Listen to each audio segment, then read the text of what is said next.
संस्कार कथा प्रारंभ करने पर सभी को मेरा प्रणाम। संस्कार हर व्यक्ति के जीवन में बहुत महत्वपूर्ण स्थान रखते हैं। मैं जब बचपन में 2.5 वर्ष की उम्र में था तभी मेरी माँ की गोद में मैंने गुरु ग्रंथ साहब की वाणी सुनी। हमारा परिवार बहुत संस्कारित परिवार रहा है। हरियाणा के हिसार नगर से मैं मदन लाल लाहौरिया परिवार से संबंधित हूँ। मेरे पिताजी देश के बहुत बड़े फ्रीडम फाइटर रहे हैं। आज़ाद हिंद फौज में नेताजी सुभाष चंद्र बोस के बहुत करीबी साथी रहे हैं। मेरे पिताजी का शुभ नाम स्वर्गीय सेठ जुगल किशोर जी लाहौरिया रहा है और मेरी माताजी का नाम सरस्वती देवी रहा है। और मुझे जो बचपन से संस्कार हैं मेरे माता पिता के जीवन से ही मुझे मिले हैं। तो बचपन से ही जब मैं 2.5 साल की उम्र में मैंने गुरु ग्रंथ साहब की वाणी सुनी तो उसके बाद मेरी रुचि संस्कारों पर आधारित बनती चली गई। और आज जो मैं संस्कार कथा जो ला रहा हूँ ये आज के जीवन में बहुत जरूरी हो गई है, क्योंकि आज मैं 66 वर्ष की उम्र में हूँ और बचपन से ही जब मैंने मेरे माता पिता से और पूरे परिवार से संस्कार देखे तो ये देखा कि उस वक्त परिवारों में आपस में बड़ा सहयोग होता था, जिससे कि भाई बहनों के भी संस्कार मिलते थे, माँ बेटे का भी संस्कार होता था और आपस में एक दूसरे को परिवार में सहयोग करते थे। हम शुरू से ही बचपन में हमारा परिवार काफ़ी बड़ा रहा है। हम 5 भाई और 4 बहनें रही हैं। जो आज मैं इस स्तर पर आया हूँ और पिछले 20 वर्ष से ज्योतिष के क्षेत्र में और संस्कार के क्षेत्र के अंदर मोटिवेशनल रहा हूँ मैं पूरे हरियाणा प्रदेश में। तो वो जो बचपन में मुझे जो संस्कार माता पिता से मिले उन्हीं के कारण आज मैं ये ज्ञान पाया हूँ। अग्रवाल परिवार से हूँ, मित्तल गोती परिवार से हूँ और पैतृक पाकिस्तान लाहौर से ही हमारा परिवार कपड़े के व्यवसाय वाला है। बहुत से लोगों ने मुझसे पूछा भिन्न भिन्न समय कि भी आप इस क्षेत्र में कैसे आए। लोगों के प्रश्न भी बहुत जायज़ थे। आज मैं ये संस्कार कथा के प्रारंभ के समय एक जो भूमिका ये बता रहा हूँ हमारे सभी दर्शकों के लिए कि संस्कार कथा प्रारंभ करने का विचार मेरे मन में क्यों आया। बहुत से लोग पूछ रहे हैं जो मेरे हरियाणा के अंदर फॉलोवर हैं। पिछले 20 वर्षों से ज्योतिष के क्षेत्र में सामाजिक और धार्मिक और राजनीतिक भिन्न भिन्न क्षेत्रों में मैं पिछले 30-35 सालों से काम कर रहा हूँ। तो मैंने आज से करीबन 6-7 साल पहले एक ये संस्कार पे विचार किया स्कूली बच्चों पे कि मैंने ज्योतिष पर करीबन 20 साल से काम करते हो गए। 2004 से मैंने ज्योतिष का क्षेत्र प्रारंभ किया और ये मेरे निजी जीवन के किन्हीं घटनाओं की वजह से मैं इस क्षेत्र में आया। ये भी लोगों ने प्रश्न पूछे कि जी आप अग्रवाल परिवार से, अग्रवाल कुल से और कपड़े के व्यवसायी आप ज्योतिष क्षेत्र में कैसे आए। तो आज मैं संस्कार, क्योंकि ये हमारे संस्कार काम करते हैं, जो हमारे परिवार के जो संस्कार थे बचपन से ही वो शिक्षा में संस्कारित और माता पिता का अनुशासन और आपस में घरेलू काम करने की जो हमारी भावना थी, जो माता पिता ने घरेलू काम जैसे घर में कपड़े धोना, आपके रोटी सब्जी में मदद करना, झाड़ू पोछे में मदद करना, ये बचपन में हमने सब कुछ किया है। तो आज मैं इन सारे 20 सालों से जो देख रहा हूँ हमारे परिवारों में बच्चों के द्वारा या माँ बाप के द्वारा ये चीज़ें कम हो गई हैं। संयुक्त परिवार की जो स्थिति घटती चली जा रही है, हमारे संस्कार खत्म होते चले जा रहे हैं। तो इन सभी कारणों से जो बचपन से मुझे संस्कार मिले और आजकल तो देशभक्ति का नेताओं के द्वारा जो ड्रामा किया जाता है या कोई बाहर से पढ़ाया जाता है देशभक्ति के बारे में, पुराने समय में ऐसा नहीं था। देशभक्ति, सामाजिकता, धार्मिकता, नैतिकता सभी चीज़ें हमारे माँ बाप और परिवारों से ही निकल करके आती थी और उससे अपराध भी बहुत कम थे और जो परिवार हैं हमारे वो संस्कारित सारे थे, खान पान भी संस्कारित था। तो मैंने बचपन से जो देखा उसके बाद जब मेरी शिक्षा दीक्षा हुई उसी प्रकार हुई और मैं आज सभी हमारे दर्शकों के लिए प्रेरणा के तौर पर बता रहा हूँ।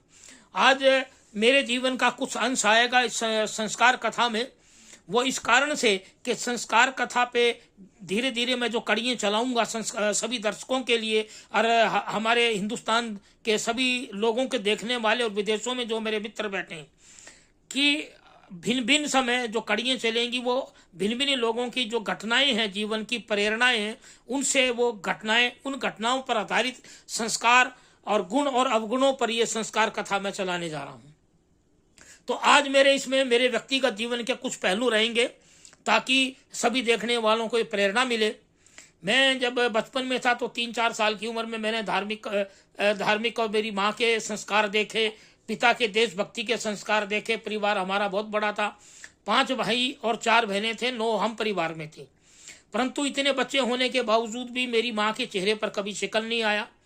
मेरी माँ ने बड़ी तल्लीनता से 9 बच्चों को पाला। आज अगर मैं 9 बच्चों की बात करूं तो लोग कांप जाएंगे, क्योंकि आज यंग पीढ़ी एक बच्चा भी करना नहीं चाहती।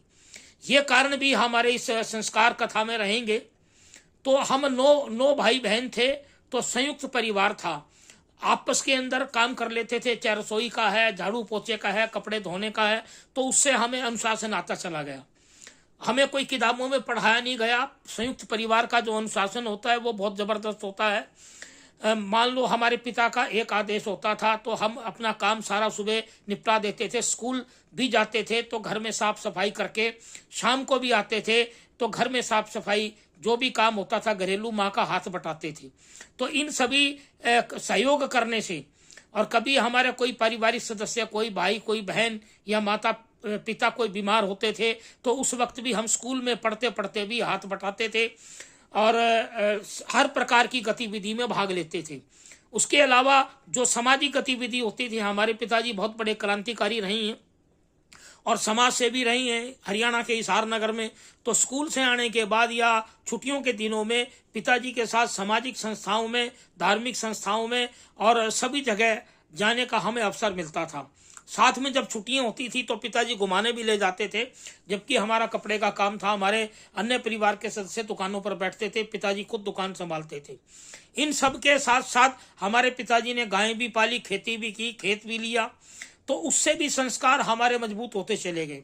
हमें लोगों का दुख दर्द पता लगा और शुरू से हम पुराने मोहल्लों में रही हैं, वहाँ पर पड़ोसियों से भी बड़ा सहयोग रहा। आज ये कारण भी है, हमारे ये चीज़ें भी हमारी संस्कार कथा में आएंगी कि आज हमारी कॉलोनियों के अंदर जो लोग रहते हैं एक दूसरे पड़ोसी को नहीं जानते।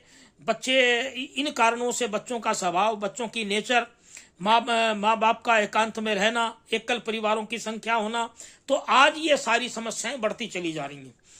तो मेरे जो जीवन के जो पहलू रहे, जो हमें जो संस्कार है, वो मुझे हमारे पड़ोस से भी मिले, माता पिता से भी मिले।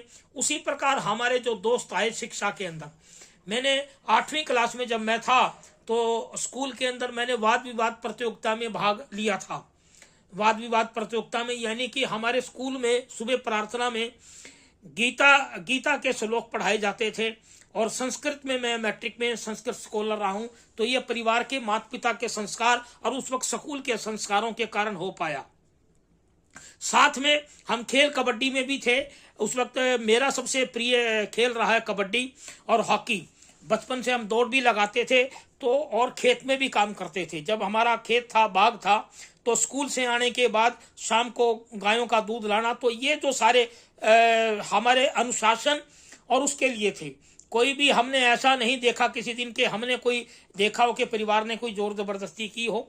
उससे मेरी जीवन की भावनाएं बनती चली गई और आज जो मैं इस स्तर पर खड़ा हूँ, बचपन में जो मेरे माता पिता ने संस्कार, अनुशासन, घरेलू कार्य करवाना और हर कार्य के अंदर बहनों का साथ देना, भाइयों का साथ देना, पिता का साथ देना और माँ के बात, आदेश की बात मानना, घरेलू काम कराना, इन सभी कारणों से शिक्षा के अलावा जो हमें संस्कार मिले, उन सब संस्कारों की वजह से आज हम जीवन के संकटों को मैं बर्दाश्त कर रहा हूं और बिल्कुल उनका जीवन के संकटों का मुकाबला कर रहा हूं।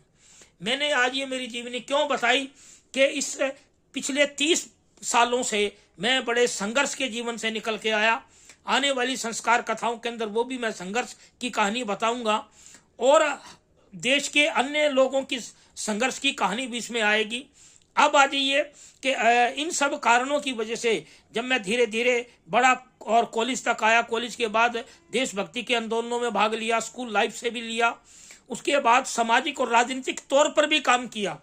राजनीतिक तौर पे देश की सबसे बड़ी जो पार्टी आज भारतीय जनता पार्टी है, और आरएसएस, उसमें लंबे दायित्व मुझे मिले, संस्कारों के कारण मिले।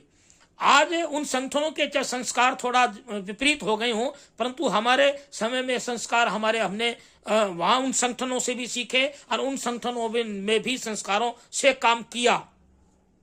उससे हमारा क्षेत्र और सामाजिक दायरा बढ़ता चला गया।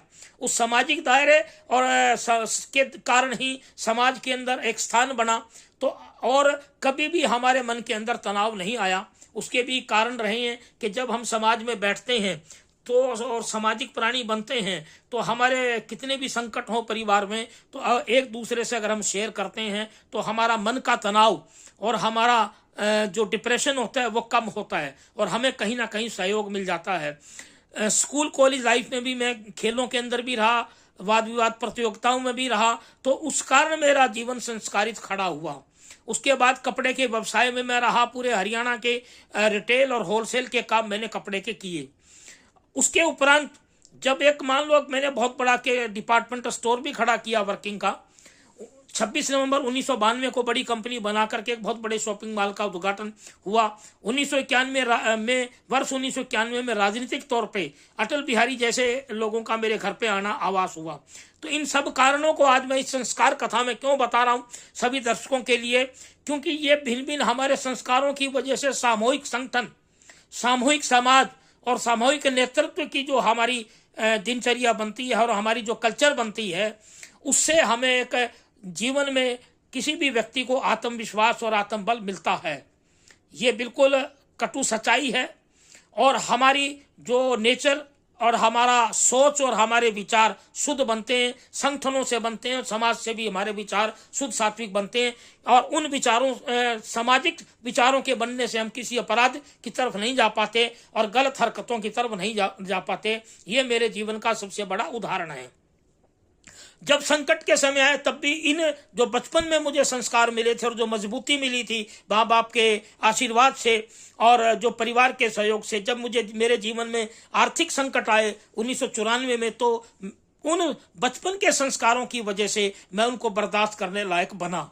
और उसके बाद फिर मैंने रिसर्च का कार्य किया, और आज मैं पिछले 30 वर्ष से मेडिकल एस्ट्रोलॉजी, ज्योतिष, सामाजिक और साइकोलॉजिकल मोटिवेटर और इन सब मोटिवेशनल स्पीकर के तौर पर हूँ। राजनीतिक तौर पर भी सलाहकार के तौर पे हूँ। तो मेरे कहने का तात्पर्य हमारे सभी दर्शकों को कि जो आज मैं ये संस्कार कथा प्रारंभ कर रहा हूँ, इस संस्कार कथाओं में लोगों की कथाएं भी आएंगी, लोगों की कहानियां भी आएंगी। आज मैं अभी आपको बता देता हूँ कि इन 25-30 सालों के अंदर जो मैंने देखे कि हमारे हरियाणा में या उत्तरी भारत में विशेष तौर से परिवारों के अंदर जो बच्चों की एक तो ये स्थिति हो गई है कि हमारे टाइम में हम स्कूल में टीचर का बहुत डरते थे और टीचर के खिलाफ कभी भी आवाज़ या कभी भी गाली गलौज हम नहीं करते थे। उसी कारण हमारी शिक्षा बहुत मजबूत हुई। पिछले 20-25 सालों में आज हमारे स्कूलों के अंदर जो विद्यार्थी पढ़ने वाले हैं, उनका व्यवहार, उनका बिहेवियर अपने गुरुजी के प्रति बहुत ज़्यादा बदल गया है, क्योंकि उन परिवारों में जो माँ बाप के संस्कार हैं वही बदल गए। तो घरों का जैसे माहौल होगा, परिवार का जैसा माहौल होगा, बच्चा वैसा ही व्यवहार स्कूल में करेगा। मैं इन दिनों में 20 साल से बिहेवियर मैनेजमेंट पर काम कर रहा हूँ, संस्कार पर काम कर रहा हूँ, और एस्ट्रोलॉजी का मेरा LML एस्ट्रो क्लब, उसके अलावा संस्कार LML संस्कार क्लब भी मैंने 6 साल पहले बना लिया था, क्योंकि मेरे पास हरियाणा के बहुत से ऐसे केस हैं स्कूलों के कि जिन स्कूलों के अंदर बच्चों ने वायलेंस की, हिंसा की, अध्यापकों पर भी हिंसा की और आपस में पढ़ने वाले साथियों पर भी हिंसा की, और माता पिता के खिलाफ भी हिंसा के बहुत मामले हरियाणा के अंदर आ रहे हैं। अब दूसरा पहलू एक जरूर जिक्र करूंगा कि आज हमारे देश में लाखों की संख्या में भागवत कथाएं, राम कथाएं बहुत चल रही हैं। मैंने बचपन से बहुत भागवत कथाएं सुनी। 51 भागवत कथाओं का मुझे सुनने का अवसर मिला, और भारत के महान संतों की भागवत कथाएं, राम कथाएं और सभी धार्मिक आंदोलनों में मैंने भाग लिया। करीबन 25-30 साल मेरा जीवन धार्मिक कथाओं का, बड़े बड़े संतों का रहा है। और मैंने मेरे जीवन में सबसे ज़्यादा आदर स्वामी विवेकानंद और उसके बाद भारत के गीता प्रेस के साहित्य को माना। गीता प्रेस का एक साहित्य ऐसा रहा है, उन्होंने हमारे देश के नैतिकता और संस्कार पर बहुत कुछ लिखा है। अब जितनी भागवत कथाएं हो रही हैं, मैं कोई आलोचना नहीं कर रहा। संस्कार कथा प्रारंभ करने का मेरा उद्देश्य भी ये रहा है कि आज देश में लाखों भागवत कथाएं और राम कथाएं होने के बावजूद देश में हिंसा, पारिवारिक हिंसा, अत्याचार, बलात्कार के केस और अन्य जो घटनाएं हैं, परिवारों की, पति पत्नियों के तलाक बहुत बड़ी संख्या में बढ़ चुके हैं और समाज हमारा, बच्चे हमारे अराजकता और हिंसा की तरफ बढ़ रहे हैं। तो ये मेरे दिल में जो पिछले 20 साल से जो पीड़ा थी और हरियाणा के उत्तरी भारत के बहुत से लोगों की मांग थी कि इतनी लाखों कथाएं होने के बावजूद देश में कई लाख की संख्या में मंदिर हैं हमारे, इतने मंदिर और हमारा देश, भारत देश हमेशा वेदों का देश, शास्त्रों का देश कहलाया गया है। परंतु इन सब के बावजूद जब हमारे देश के बच्चों का जीवन संस्कार में नहीं हुआ, तो इस पीड़ा के चलते आज मैं ये संस्कार कथा का प्रारंभ जो मेरा पहली कड़ी है उसमें ये मेरा सारा संदेश है। दूसरा, अभी मैंने कुछ केसों पर भी काम किया, तो एक केस का मैं अभी जरूर वर्णन कर देता हूं। अभी हाल घड़ी की 3-4 दिन पहले की घटना है, दिल्ली की घटना है। वो उस घटना का मैं जिक्र करूंगा इस संस्कार कथा के अंदर कि एक लड़के ने अपनी माँ का कत्ल, खुद अपनी माँ का कत्ल किया है दिल्ली के एक इलाके में। वो किस कारण से किया है? वो लड़का, जवान लड़का, उस माँ का, वो नशे का आदी था और नशे का आदी होने के कारण माता पिता ने प्रयास करके उसका नशा कई साल से छुड़वाने का प्रयास कर रहे थे और कई साल की उसकी दवाइयाँ और सारा करवा करके वो सफल हो गए थे नशा उसका छुड़वाने में। और अब वो उस लड़के की नशा छुड़वाने के बाद वो माता पिता की इच्छा थी कि उसकी शादी करें। जवान लड़का था और परंतु वो जो लड़का है वो कनाडा जाने की जिद कर रहा था। ये आप देखें संस्कारों के कारण, और आजकल बच्चों के दिमाग में कितनी जल्दी गर्मी आती है। महज ये कितना कारण था, उसके माता पिता ने बहुत मेहनत करके, दिल्ली के माता पिता ने बहुत मेहनत करके मध्यम वर्गीय परिवार के उसका नशा छुड़वाया कई साल लगा करके। और अब वो नशा छूटने के बाद वो कनाडा जाने की जिद कर रहा था अपनी आगे नौकरी या पढ़ाई करने के लिए। मध्यम वर्गीय परिवार था, परिवार पे इतना सामर्थ्य नहीं था। माता पिता उससे प्रार्थना कर रहे थे कि अब तू घर बसा और तेरी शादी कर देते हैं। परंतु एक दिन, अभी 4-5 दिन पहले का वाक्य है कि ऐसा आया कि जैसे ही माता ने कहा होगा, उसकी माँ ने, कि शादी के लिए उसने अपना आपा खो दिया और आपा खो करके चक्कुओं से जबरदस्त वार करके माँ की हत्या कर दी। और पिता उसका काम पे गया हुआ था, तो उसने माँ की हत्या करने के बाद पिता को फोन किया कि आप घर आ जाओ, माँ की तबीयत खराब है। तो जब पिता पहुंचे तो वो लड़का एक तरफ खड़ा था और उसने अपने पिता को कहा कि भी जाके सीढ़ियों पर देख लो, माँ पड़ी है। जैसे ही वो पिता सीढ़ियों की तरफ गए तो वो घर से फरार हो गया। सवाल ये आता है, यहाँ पर ऐसी घटनाएं हमारे भारत के अंदर परिवारों में कत्लेआम की बहुत ज़्यादा बढ़ रही है इस वक्त। तो ये मेरे दिल में बहुत बड़ी पीड़ा थी कि आज लाखों कथाएं, लाखों मंदिर होने के बावजूद ऐसी बहुत सी घटनाएं हैं। मैं हमारी संस्कार कथाओं के अंदर ये प्रश्न खड़ा करूंगा और लोगों के परिवारों की जो घटनाएं हैं उनकी चर्चा करूंगा, क्योंकि आज लोग ये पूछने लगे हैं कि भागवत कथा, राम कथा तो इस देश में लाखों की संख्या में होती है, परंतु संस्कार विद्यालय, ये भी मैं आपको बता देता हूं कि भारत के एक संगठन ने, जो हमारे विश्व हिंदू परिषद के संगठन है, उन्होंने संस्कार भारती बहुत सालों से बना रखी और मैं उन संगठनों में जाता रहा हूं। परंतु सवाल यहां उठता है कि जो 30-30, 40-40 साल से हमारे शंकराचार्य देश के बड़े बड़े संतों ने जो विद्यालय खोल रखे हैं, ट्रस्टों ने जो विद्यालय खोल रखे हैं, उन सब के अंदर व्यवहार,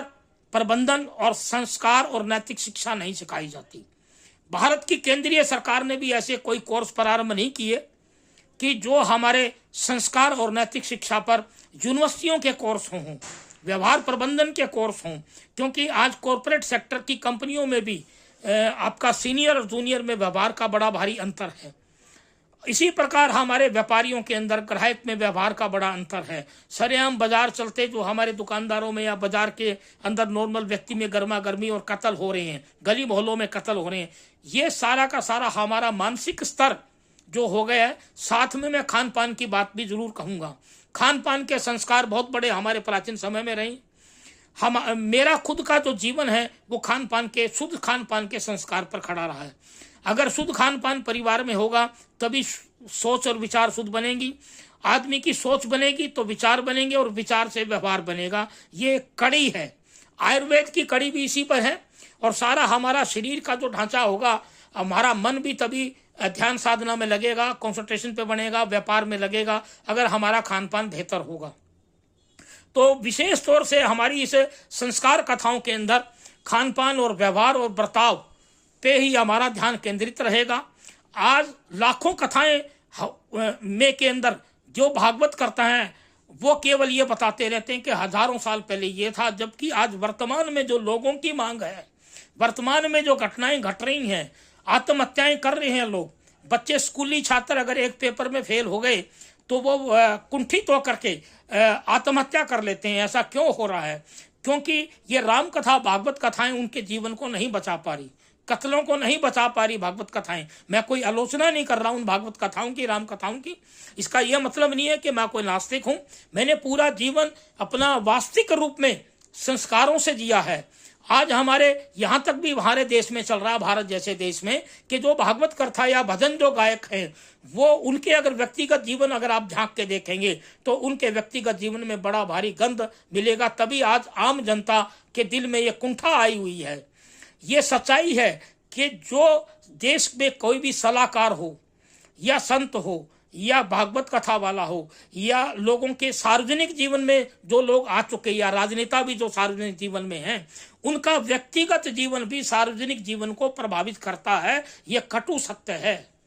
इन चीज़ों को मैंने बहुत सालों से परखा है कि जो व्यक्ति सार्वजनिक जीवन में, चाहे वो सलाहकार है, चाहे वो मोटिवेटर है, चाहे वो कथावाचक है, चाहे वो राजनेता है, चाहे वो पार्षद है, सार्वजनिक जीवन में जो आ गया उसको अपना व्यक्तिगत जीवन, अपने बच्चों का, अपने परिवार का संयमित रखना ही होगा। और ताकि समाज में संदेश जाए, प्रेरणा जाए, तभी तो समाज संयमित होगा, नियंत्रित होगा। ये हमारी प्राचीन समय की नियम है कि अगर कोई भी घर, कुटुंब अगर नियंत्रित नहीं होता तो वो घर कभी बस नहीं सकता। दूसरा, हमने जो अभियान चलाया, मैंने काफ़ी पिछले सालों समय से घर एक मंदिर अभियान, टूटते रिश्ते बिखरते परिवारों को जोड़ें, तो ये हमारे इसी संस्कार कथा का भाग रहेगा। और संस्कार कथाओं पे मेरी सभी हमारे दर्शकों से ये प्रार्थना है, विनम्र प्रार्थना है कि इस वीडियो को हमारे लास्ट तक देखें, परिवारों को दिखाएं, समाज के लोगों को दिखाएं।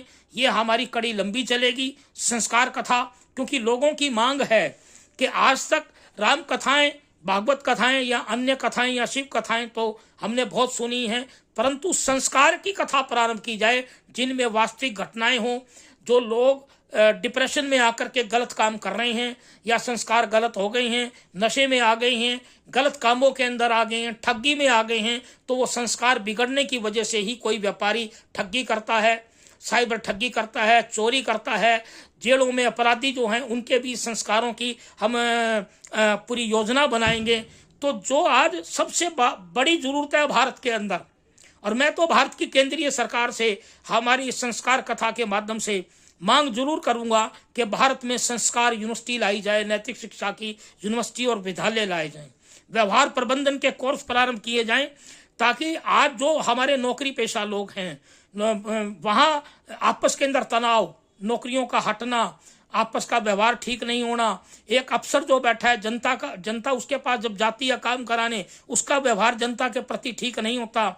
नेता जो चुन के जाता है, चाहे वो पार्षद हो, चाहे विधानसभा में हो, चाहे लोकसभा में हो, जीतने के बाद उसका व्यवहार बिल्कुल बदल जाता है। तो व्यवहार प्रबंधन राजनेता के लिए भी उतना जरूरी है जितना आम जनता के लिए जरूरी है।